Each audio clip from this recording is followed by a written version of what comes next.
Hello guys, কেমন আছো তোমরা? সবাই নিশ্চয়ই ভালো আছো। দুষ্টু মিষ্টির সংসারে তোমাদেরকে স্বাগতম। চলে আসছি সকালবেলা রান্নাঘরে। সকালে এসে কি করব দেখো। এই যে সকালে এসে এখন সে রাত্রে যে আমটা কেটে রেখেছিলাম ওটা এখন সিদ্ধ করব আচারের জন্য। এই দেখো, এটা হলো খোসাসহ আম। এর ভিতরে সেদ্ধর মধ্যে আমি দিয়েছি লবণ আর হলুদ দিয়ে মিক্স করেছি, এই যে হলুদ লবণ। এখন এটা মিশিয়ে দেবো। এই যে এক কড়াইতে ধরে নিয়ে আর একটা কড়াইতেও দিয়েছি। এবার এটা আমি ঢাকা দিয়ে দেবো। ঢাকা দিয়ে দিয়েছি।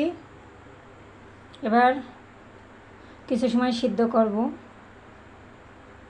এই দেখো বন্ধুরা, এই কড়ার এইগুলো সিদ্ধ হয়ে গেছে, এটা আমি নামিয়ে নেব। এই যে ছোটো কড়ারগুলো নামিয়ে নিয়েছি। এবার ওই কড়ারটা কি অবস্থা দেখব। দেখো বন্ধুরা, এটাও সিদ্ধ হয়ে গিয়েছে, এবার এটাও নামিয়ে নেব। বন্ধুরা নামিয়ে নিয়েছি। এই দেখো, দুইটাই নামিয়ে ফেলেছি। এবার এটা ঠান্ডা হওয়ার অপেক্ষা। ঠান্ডা হওয়ার পরে এটা আমি রোদ্রে দেবো। ভালো থেকো বন্ধুরা।